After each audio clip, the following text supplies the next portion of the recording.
Welcome to our voice. నేను journalist Navatha. Judge ఇంట్లో భారీగా నోట్ల కట్టలు లభించడం న్యాయ వ్యవస్థ విశ్వసనీయతను ప్రశ్నిస్తోంది. Delhi high court judge justice Varma ఇంట్లో జరిగిన అగ్ని ప్రమాదంతో నోట్ల కట్టల వ్యవహారం వెలుగులోకి వచ్చింది. ఇది అనేక ప్రశ్నలకు తావిస్తుంది. కోర్టులు పాటిస్తున్న కొలీజియం వ్యవస్థ నుంచి జడ్జీల నిష్పక్షపాతం ఎంత అనే సందేహాలను లేవనెత్తుతుంది. మన దేశంలోని న్యాయ వ్యవస్థలపై ఇప్పుడే కాదు, గతంలోనూ అనేక సార్లు ఇటువంటి సందేహాలే వ్యక్తమయ్యాయి. ఈ నేపథ్యంలో న్యాయ వ్యవస్థలపై ఇంతగా అనుమానాలు రావడానికి కారణం ఏంటి? ఇప్పుడు చూద్దాం.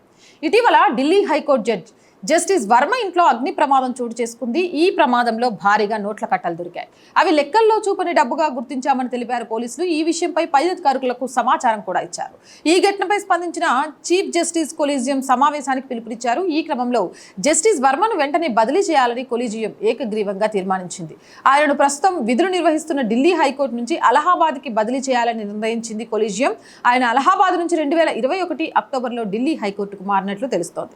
ఈ ఘటనను బదిలీతో వదిలేయకూడదని, ఇది న్యాయ వ్యవస్థ ప్రతిష్టను దెబ్బతీసే ఘటన అని పేర్కొంది కొలీజియం. జస్టిస్ వర్మ రాజీనామా చేయాలని, అందుకు నిరాకరిస్తే పార్లమెంటు ద్వారా ఆయనను తొలగించే దిశగా నిర్ణయం తీసుకోవాలని చీఫ్ జస్టిస్ని కోరింది కొలీజియం. ప్రమాదం జరిగిన సమయంలో ఆయన ఇంట్లో లేరని సమాచారం.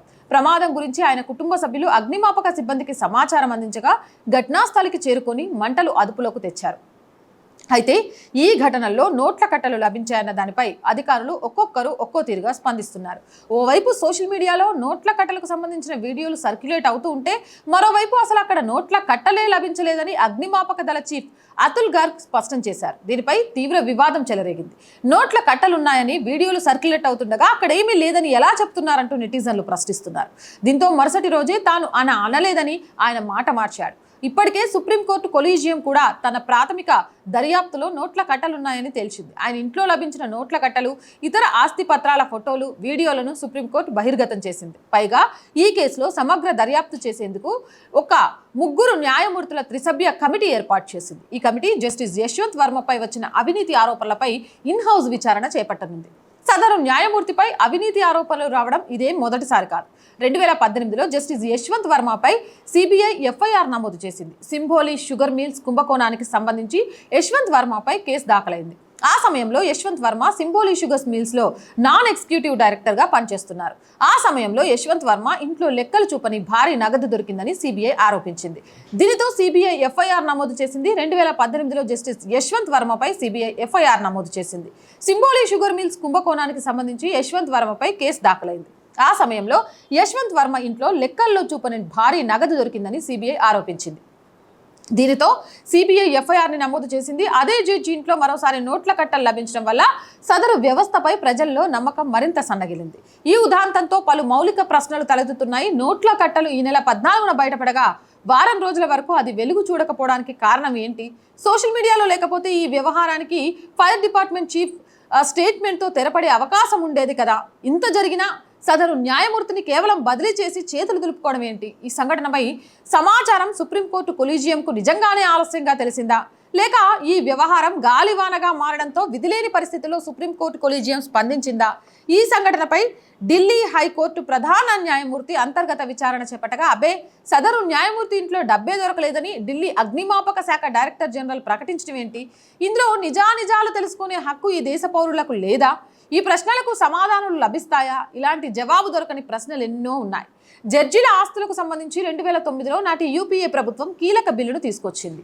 ఈ బిల్లు ప్రకారం దేశంలోని జడ్జిలందరూ తమ ఆస్తులను ప్రకటించాల్సి ఉంటుంది. కానీ ఈ బిల్లును జడ్జిలు తీవ్రంగా వ్యతిరేకించారు. దీంతో నాటి ప్రభుత్వం వీరి డిమాండ్లకు తలొగ్గి అందులో క్లాస్ 6ని చేర్చింది. దీని ప్రకారం జడ్జిలు ప్రకటించే ఆస్తులను ప్రభుత్వం బహిరంగంగా ప్రకటించదు. దానిపై ప్రభుత్వం కానీ ఏ దర్యాప్తు సంస్థ కానీ ఎంక్వైరీలు కూడా చేయదని క్లాస్ 6లో తెలిపింది. దీనిపై 2009లోనే పార్లమెంట్లో అరుణ్ జైట్లీ తీవ్రంగా స్పందించారు. దేశ ప్రభుత్వాన్ని నడిపించే రాజకీయ నాయకులే ఎన్నికల్లో పోటీ చేసినప్పుడే తమ ఆస్తులను బహిరంగంగా ప్రకటిస్తున్నప్పుడు జడ్జిలు ఎందుకు ప్రకటించారని ప్రశ్నించారు. జడ్జిలు ప్రజాస్వామ్యానికి అతీతులా అని కూడా ప్రశ్నిస్తున్నారు. మిగతా వ్యవస్థల వల్లే న్యాయ వ్యవస్థలో కూడా అవినీతి చోటు చేసుకుంటుందనే విమర్శలు ఇటీవల కాలంలో ఎక్కువగా వినిపిస్తున్నాయి. అయితే న్యాయ వ్యవస్థకు రాజ్యాంగం కల్పించిన రక్షణ కారణంగా న్యాయమూర్తుల అవినీతి గురించి బహిరంగంగా మాట్లాడలేని పరిస్థితి నెలకొంది.